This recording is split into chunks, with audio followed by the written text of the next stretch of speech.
All right. Hey. Well, whether we're live or not, my name is John O'Brake. I'm here with Mark Phillips. Well, I'm not here. I'm here. Mark's there, and we've got the amazing Dave Lowe on call with us.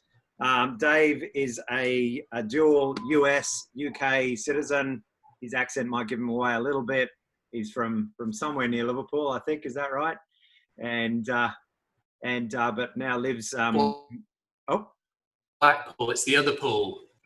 Oh, Blackpool. Oh my goodness. Glad I'm 1,000 miles away from you. And I'll get the Blackpool headbutt in a minute. But yeah, so we brought Dave on today. This is part of our ongoing program now where we're going to be interviewing entrepreneurs. We met Dave in Austin, Texas a bunch of years ago. He came and at that stage he was commercializing or had gone to market with a business called Uberpong. Now I'll let him talk about all his different businesses and his story to date. But we share a couple of things there. That was the first place Mark and I got accused of being drag queens. We did meet Dave that day, so we never know. And then the second thing that happened. That was in the day, luckily. That was not in the bar where you were accused.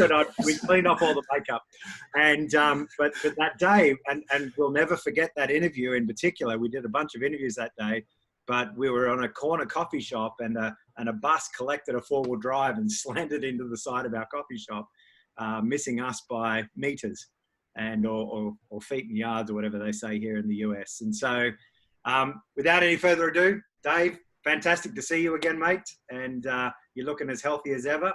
Tell us a bit about your story today. Thanks for having me on firstly, Jono, and great to have Mark on as well. Like you said, it's been a few years since the bus incident in Austin, Texas. Jono said there it was, meters away. I think I always say millimeters to make it more dramatic. But when we heard the brakes slam on and it hit the SUV, it took out a bench and a tree, and we just thought it was going to come straight through and take us out in a coffee shop. So we had to pause the video and then continue it.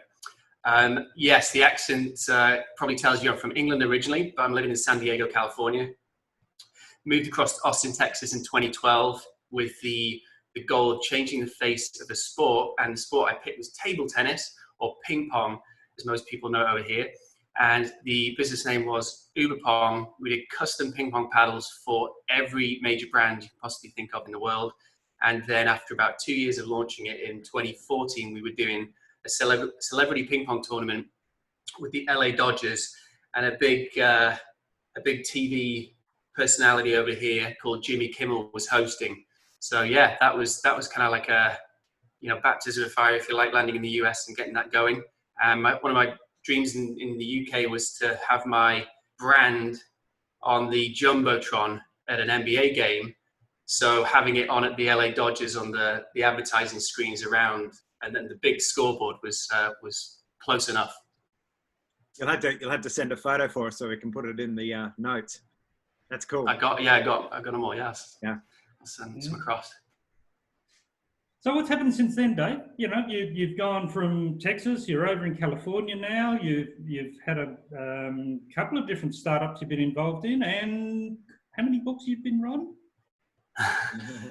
I'll start with the startups quickly.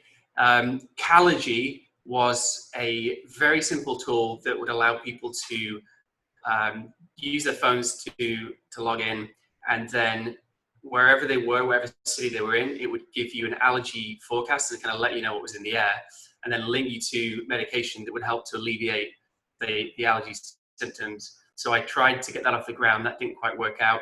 And then Quirky, which was a co-leading brand, that kind of had to be put on pause because of coronavirus. And so, very, very close to launching, had everything lined up, and then it was just, we were hit. And so that's been put on pause. Quick sidestep and pivot into a PPE company with a few other co-founders. And that means that we are solving the crisis over here, which is the shortage of personal protective equipment. A lot of frontline healthcare workers have no access to that equipment, and they are going into, hospital like wards full of coronavirus patients without the adequate equipment, which is, really shocking certainly in the US, but it's also a global thing as well. So yeah, we're trying to solve that problem by supplying face masks, sanitizer, goggles, face shields, like, one-stop shop with PPE, if you like. You're not out of the medical industry, are you? I'm not. No. And you weren't doing any accommodation industry before you started quirking. Sorry. I'd had some joy with real estate investing, yep. But as far as like doing it as a kind of startup and doing real estate development, no. So as a foreign startup entrepreneur, you've moved into a series of startups in industries you're not familiar with, in a country that you luckily speaks sort of roughly English, and has adopted you now. Thank you. You're doing it hard, aren't you? You know how to pick the hard stuff. Well, yeah, pretty much. And even with Uberpong, I didn't have any experience doing e-commerce or in the sport industry. So yeah, I mean, it's, a few people have said that, like, why would you go into that if you haven't got the experience? And I just used the Alfred Hitchcock line, the movie director, and people would say to him, why did you pick those unproven actors and not the big stars? And he would say, no bad habits to unlearn. Yeah. And I just thought, that's going into these spaces. It's almost like if I knew it all, it might put me off.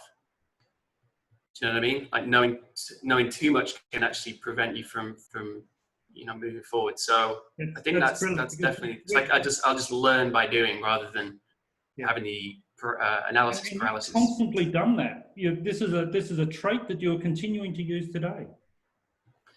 Yeah, and it really started, probably back in about 2002.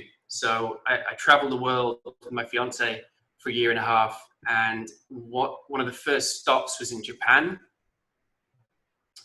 And I'd never spoken Japanese before. I'd never taught, English to anyone before in a formal sense. And everybody said, "Oh, you'll need to get the what's it called, TEFL, like the foundation for teaching, before you can go, and then you'll have to be placed." And we basically landed in Japan, and I cold called language schools, and figuring that they would have to speak English, and they did, and eventually got myself and my fiance work teaching English over there to Japanese, business people and students. So that, another example of not having experience but just doing it anyway. Well, Dave, you and I spoke a little while ago, and I'd love you to share your story a little bit, because we talked a little bit in that interview, like why, what's driving Dave to be successful, to do what he's doing today, to you're a family guy, you're married, this now involves your family, not just you, which I assume it didn't in the start. And so come back to that story. What is it that drives you to get after the stuff you're doing today? Well, I think it's really the fact that back in England, I didn't do very well at school. And so that was initially, it's especially going through the British academic system, which I always tell Americans is a bit like the, what's it called? In Harry Potter, what's the school or the university? Hogwarts. Hogwarts, that's it, yeah. My school was Hogwarts. That's nerdy of me. That was a little Harry Potter trick there, Jono. Just I'm with you, man. How much you a fanboy you were. Got my round glasses somewhere. Caught you out. But yeah, it was pretty much like going to Hogwarts. And so failing in academic, or the academic system didn't work for me. But at the same time, the way like parents would put so much pressure on you, and then the school puts so much pressure on you, you come out of it and having not got the grades you want, and you are crippled, like you feel absolutely crippled mentally and physically. And so it definitely took me a while to kind of get over that, if you like. But then ultimately that became the foundation for everything that I'm doing, which is trying to prove, I guess a lot of people wrong. And certainly the people, like, my teachers at my school, like, prove them wrong and be the ultimate success. And so, you know, when I get, like, I love getting press, not because, you know, it's my face on the front of magazines or whatever. It's the, when people see it, who've maybe messed up at school as well, they can kind of say, well, if Dave can do it, I can do it. So it's kind of, it's giving people hope versus just giving up. And I think maybe you touched on a point where motivating people and creating a level of excitement is part of being an entrepreneur. And you don't actually need to be an expert in the field to be able to convey value and explain things to people. And your communication abilities are very, very high, even in fields that you've not previously been playing in, clearly, because you've had a great success. Thanks. Well, it's all about the way I've done it is essentially trying to surround myself with people who know what they're doing and have the experience in those fields. And so I'll just be like a sponge. So I'll just go in and just bug people and say, hey, tell me everything you can about that, or I'll read blog posts, and we've got everything we need really online. And there's a lot of people saying they can't do it, or they haven't got access to information, and they need to go to college or do an MBA. It's not rubbish.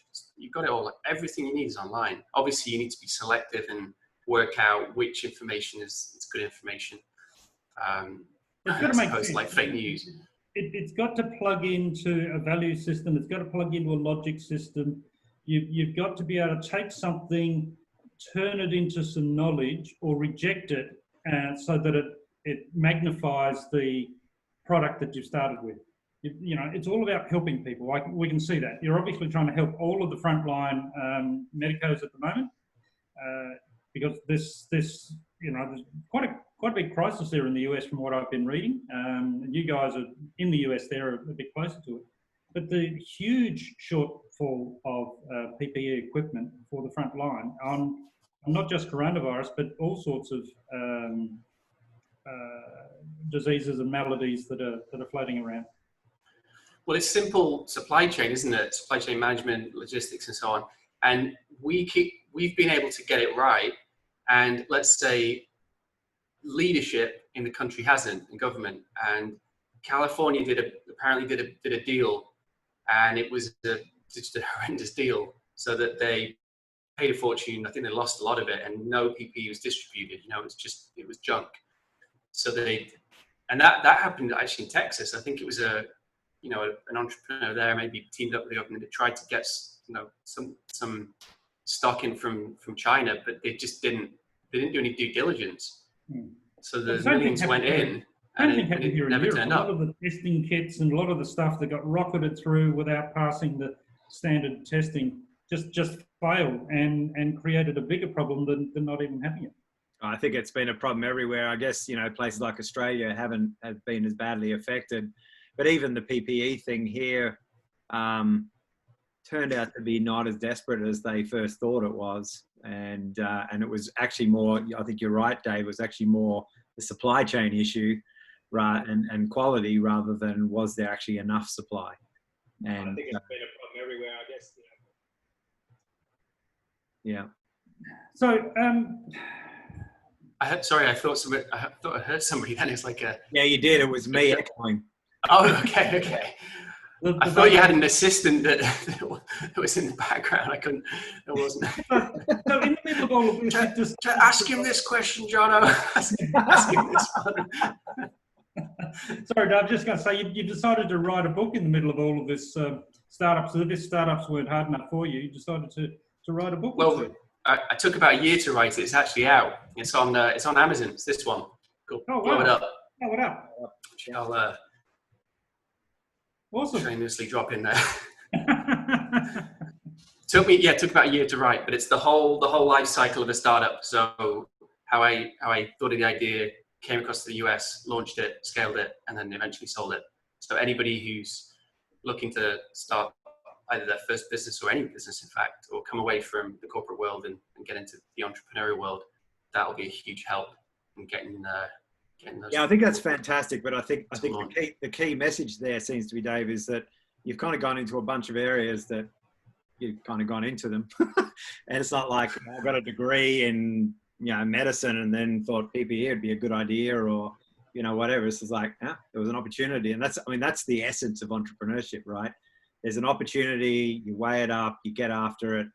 And so, yeah. If I offend anybody by saying this because they've done an MBA, I'm sorry, but I'm a big believer in learning on the job. So, I've had friends who've gone and done MBAs and they brag about it. And it's like, why are you bragging? You're about 100 grand in debt. Yeah.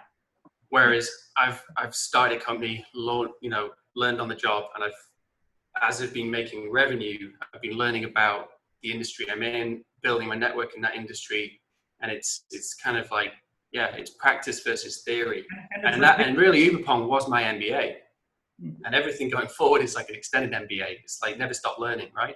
Yeah, well, I've found that most people with MBAs, they're all retrained on the job anyway. Plus, they got, as you say, their 100 grand debt here in the US. So you'll occasionally come across someone who's done it though, and they're kind of like, "What was I thinking?"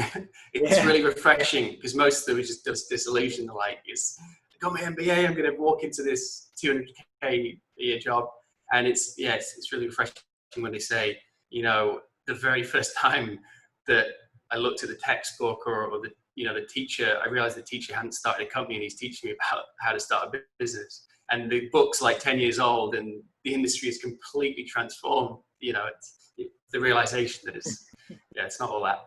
Well, so Dave, we've got a bunch of people that watch this and that follow us on Sandtrax and Business in Bare Feet that are anywhere from, even pre-starting up. They might be thinking about it. We've got a bunch of students, for example, what the student communities are like. And so just out of your book, out of some of the stuff you've written, obviously that's your gleanings. What would be some things that you might say to those really early stage folk? I would say again, going back to the online tools, like the free information that's there. So use things like Google Trends. So go on there and look at the market you're in and look at what's trending. And then once you kind of see, you've learned what's hot, go to a site like Amazon, for example, and then look for maybe products in that niche, and you'll see very quickly kind of what things are selling. So you could do that in about 5 minutes. So you've just saved yourself 2 or 3 years at college. And you just said niche properly too. Not niche. Not niche. Which it's funny because there's a few people in California say niche, and I'm thinking, are you trying to impress me, or is it because they actually do say niche? As much as we give California, a few words like that. As much as we give California crap, they are reasonably smart over there.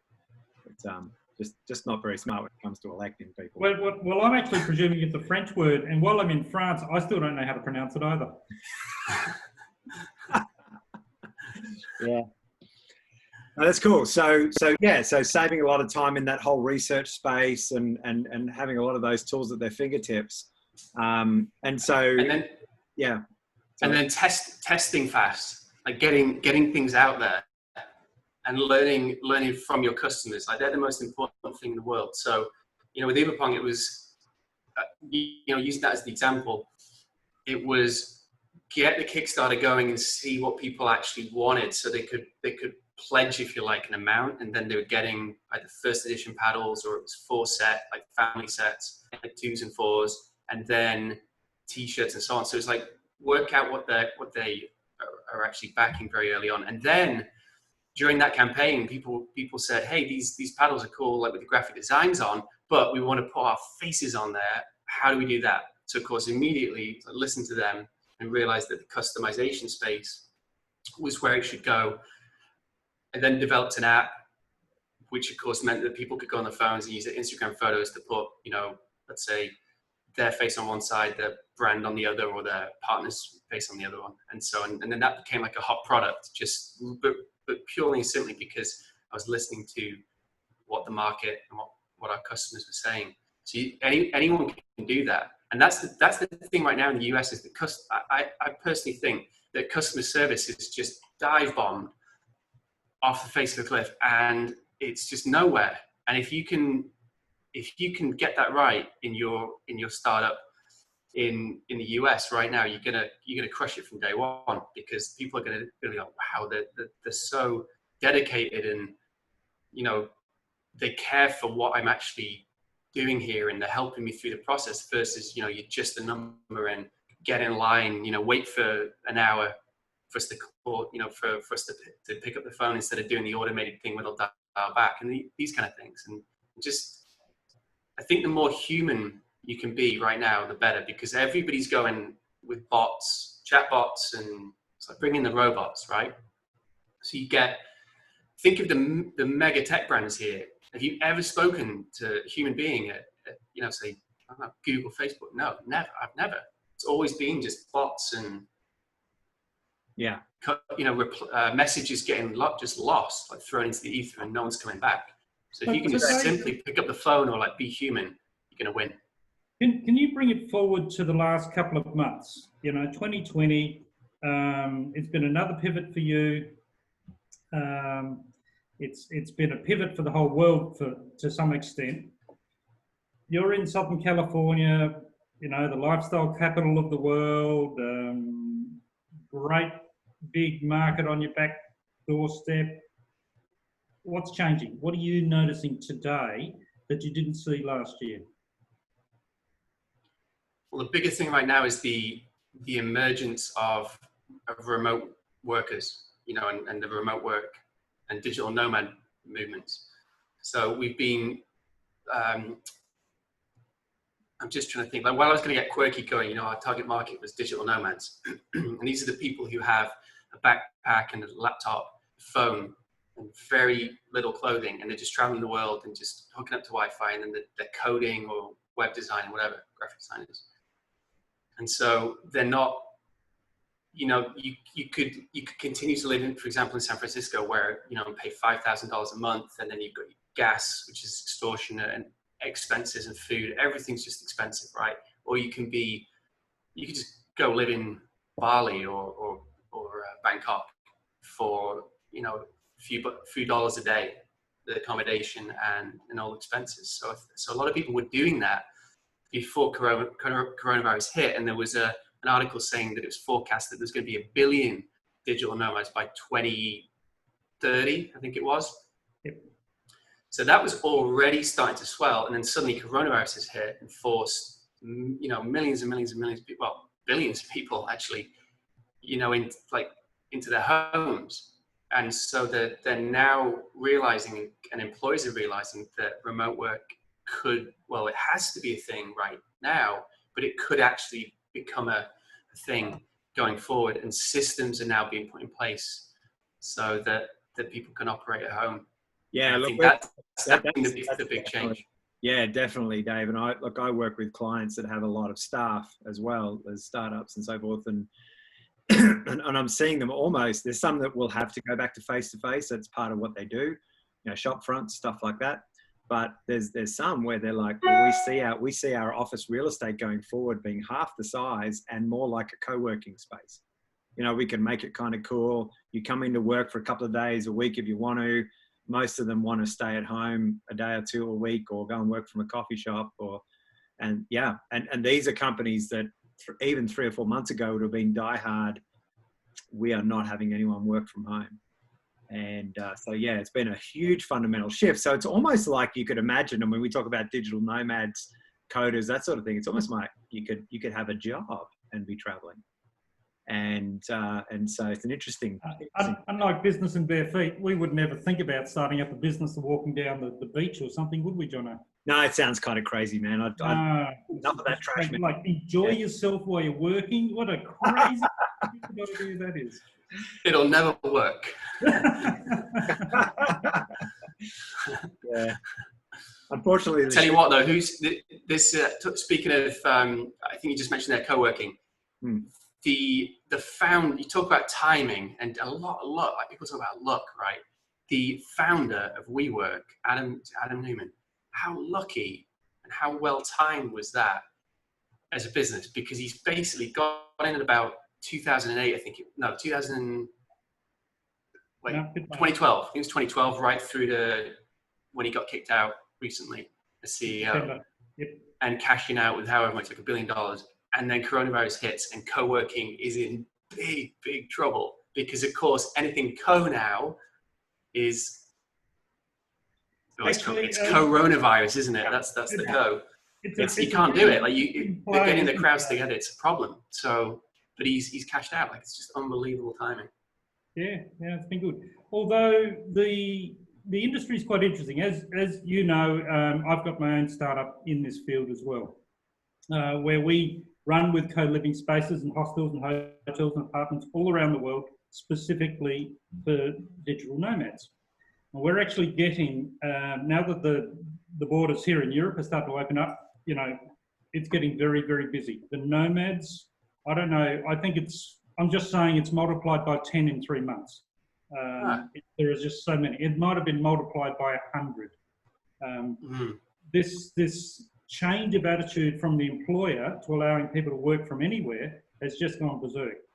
The co-working centres are going through massive change. We're seeing that. The leaders, some are dropping off and some are moving, and the co-living spaces, there's a big movement into isolated pod style of accommodation.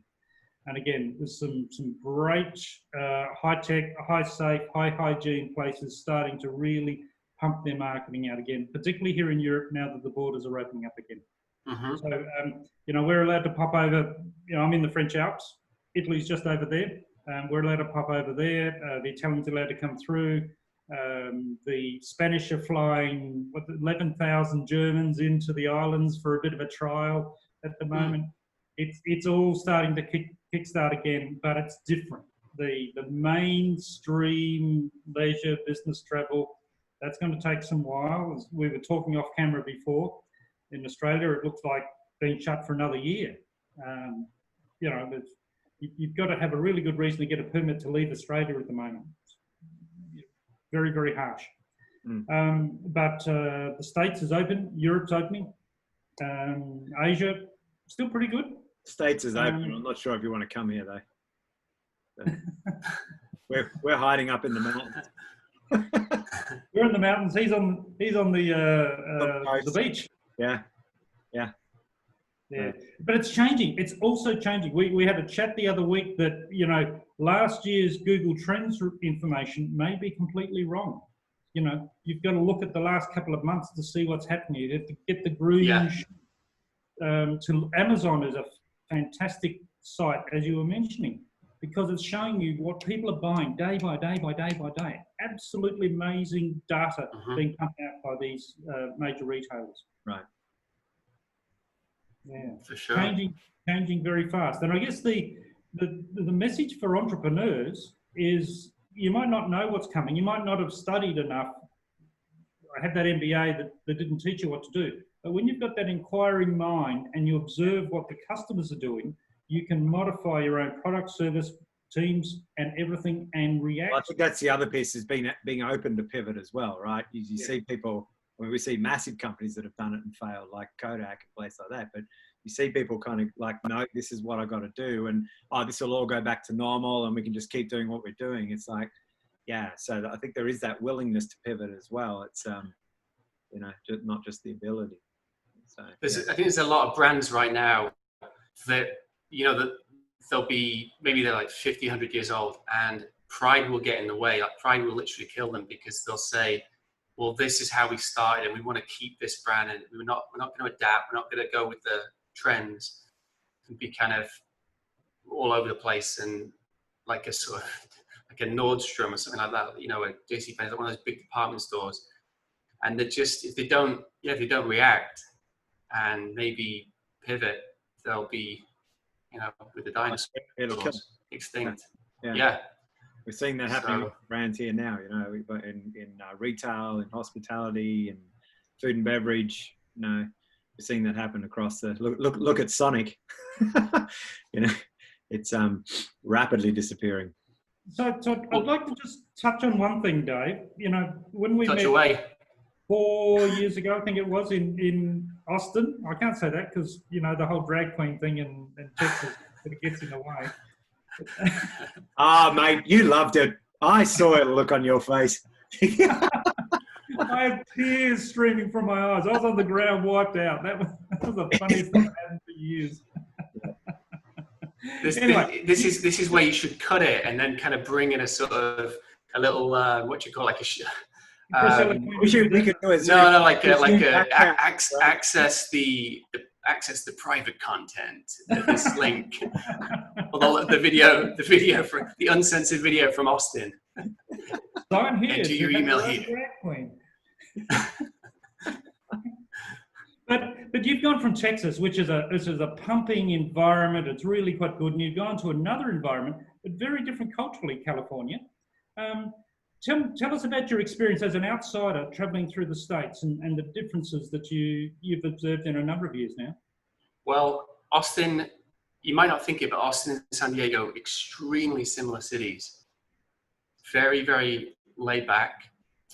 And there's just that, even though there's no beach, obviously, in Austin, there's just that crossover. And so we when I was there was so many Californians moving in because of the high prices in California, and they were moving to Austin, Texas. And then of course, they were missing this was a good one actually. A lot of people, there were so many coming in and they were saying they were missing the beach and having to fly back. And so an entrepreneur said, right, well, we'll just build a beach in the middle of Texas in Austin. And they built this, I can't remember, it was called Wave Park or something, or Wave Garden, I can't remember the name. But essentially it was this fake beach with a wave machine, and it created like surf, and people could surf it. I thought, that's just brilliant, great idea. Keep Californians happy. So the attitude was of people is one of the draw cards for you. It's that relaxed nature, it's that highly educated nature, the positive attitude.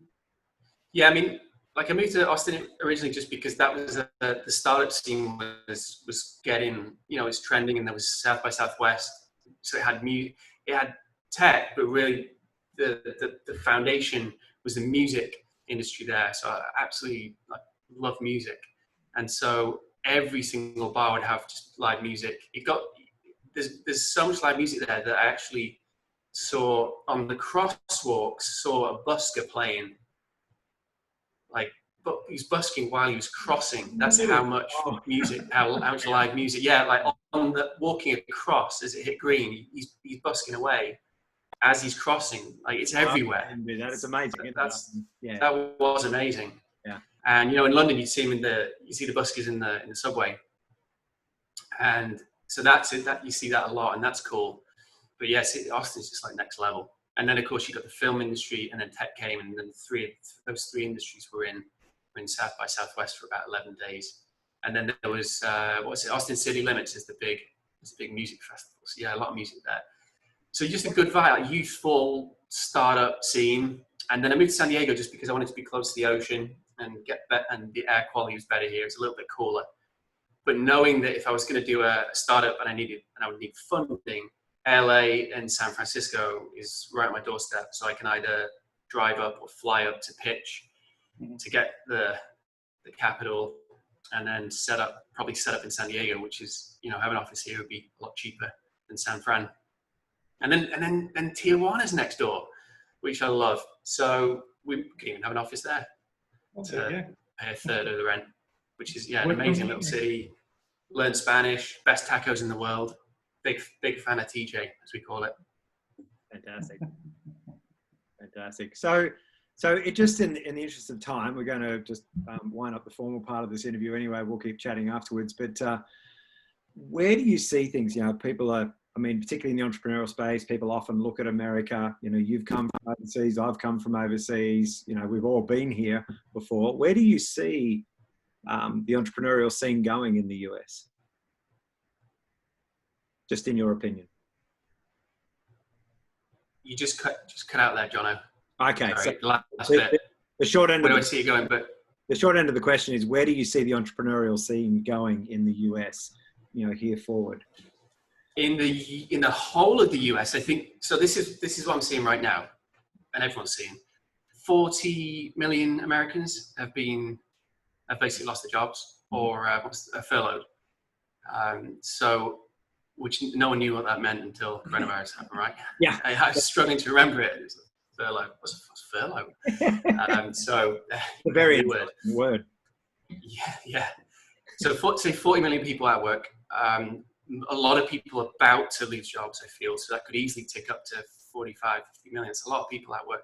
So I think this, again, it's a horrible thing, but this could be best possible time to start a business. I think there's going to be a lot of people who were thinking about starting a business and maybe they were settled in a job, feeling stable. There was the safety net, there was the pension, all this stuff.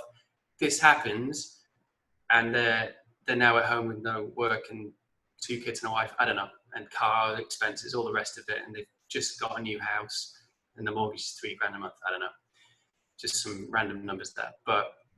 And in many cases, a lot of people have like 2 to 3 months of savings, some less, some are month to month. So entrepreneurship will rise again in the US. That's my thought, which is a great thing, because for me, the US was always the home of the land of the entrepreneur.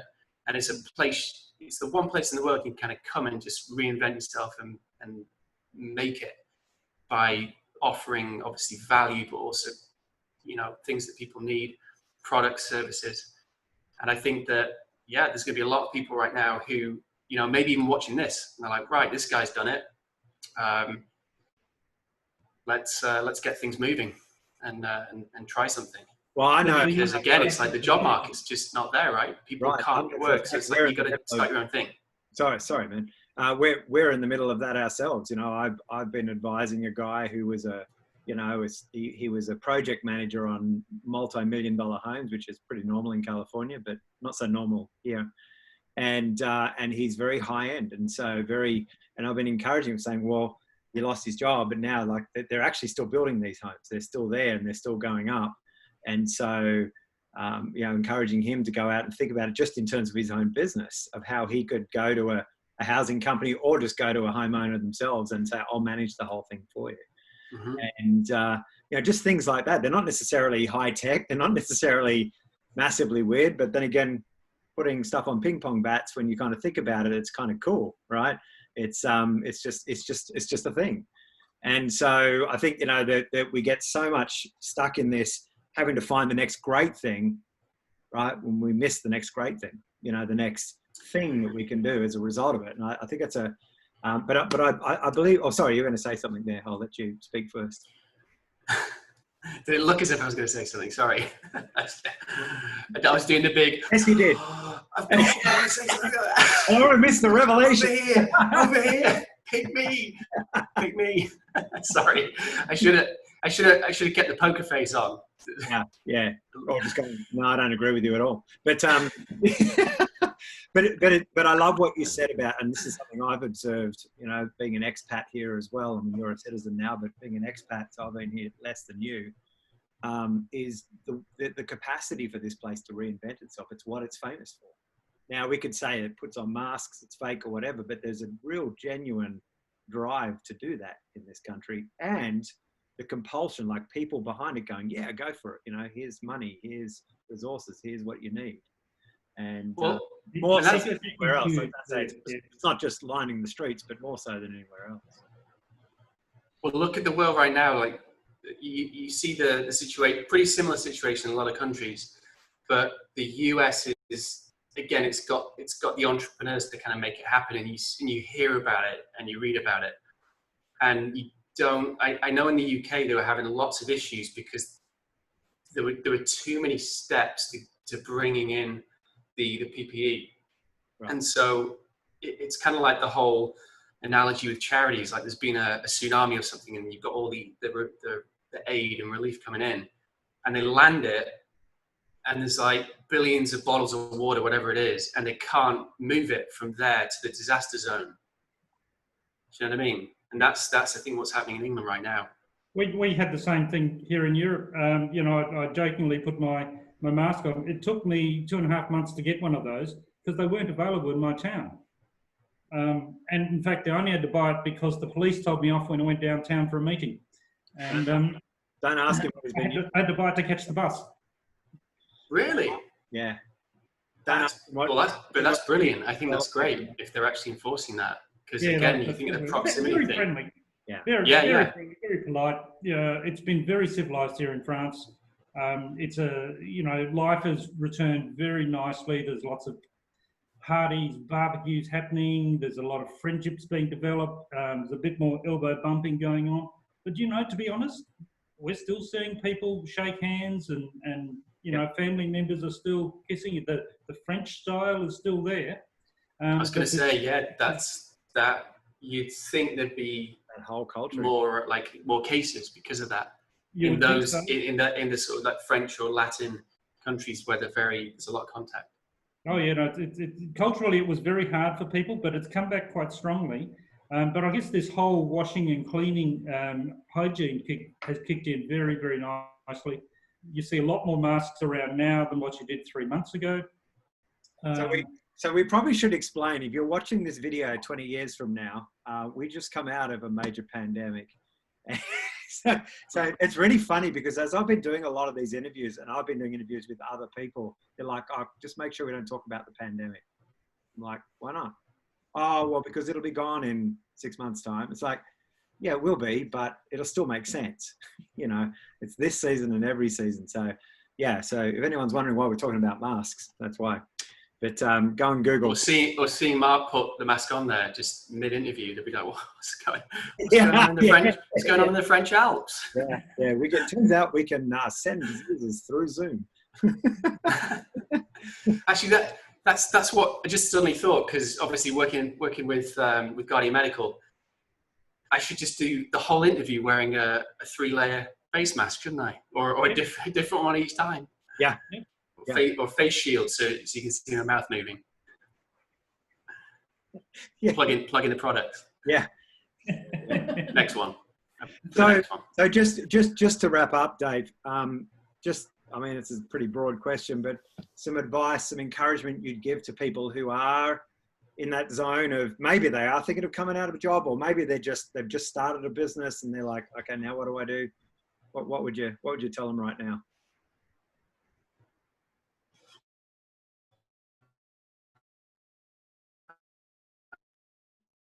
It's broad. But I will first use this time to reflect and work on your mindset and work on being kind of developing a sort of bulletproof mindset, if you like, and really, like, it's a great time because we're all inside, so there's lots of time to read and learn, listen to podcasts, that kind of thing. So I think it's just like, you don't necessarily have to jump straight back into it or panic or become massively anxious about it all.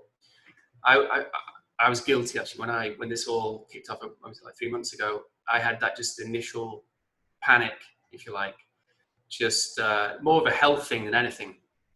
But I just thought, I don't know. I was watching the news and reading the media too much. And I let it kind of get to me. And then it's like, right, I've got to work on this. So combination of things. So cold showers is one. The Wim Hof technique. I don't know if you've heard of Wim Hof. He's this Dutch guy and the Iceman. You've got to check him out. So cold showers for about 10 minutes every morning, like as cold as you can go. Because it's too hot here. So if I try and jump in the sea, it's going to be too warm. So cold shower will do. What else? Binaural beats. So essentially sound therapy. That's another big thing.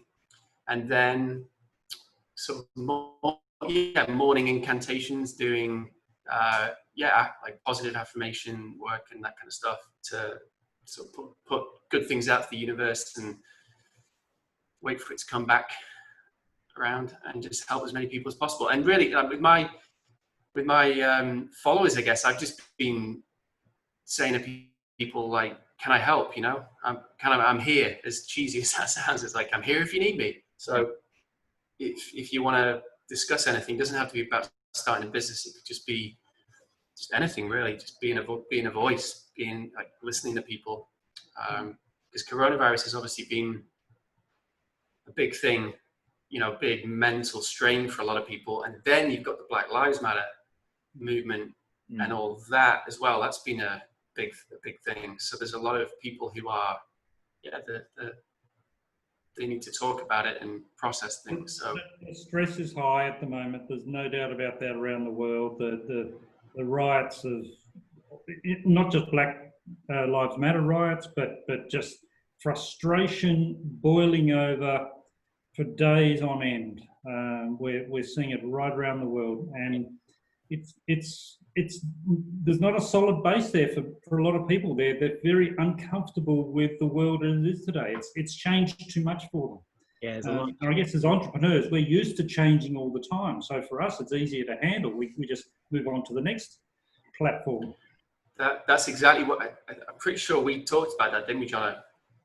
Yeah. Because Jono said, how did you react when coronavirus kicked in? And at first there was definitely a little period of anxiety, and then it was like, wait a minute, every single day is like this. Every day is uncertain, and I'm being an entrepreneur. That's what the path I've chosen, and actually I'm very used to this. And so just by processing that thought, it's like, yeah, and now I'm much more comfortable with this uncertainty, if you like. Yeah, entrepreneurialism is a lifestyle, not just a business model. Beautiful. Oof, Put that on a Hallmark card. We'll do another quote on that. Yeah, if you release it as a YouTube video or package it, stick my face on the front and put the quote next to me as if I've said it. A small royalty fee, we can work this out.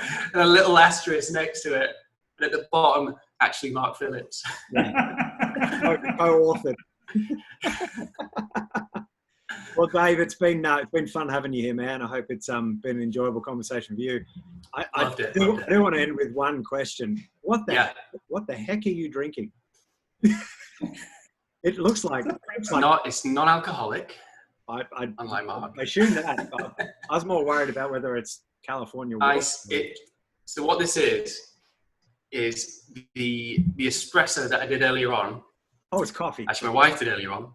It's the end of that in the little espresso maker. Yeah. Into a pint glass of ice with some almond milk, I think it is, and all whipped up. Very good. So like an iced coffee, basically. It just kind of looks like it's dirty water. So yeah. It just looks like dirty water. It's like yeah. So the life of an entrepreneur, we don't throw anything. Thames water. Yeah. That's it. Tapping off the black water supply there, you know. No, that's awesome. Well, thanks, Dave. It's been awesome having you on here, and I hope these will be out there on Facebook, so you'll obviously have access to share it out as well.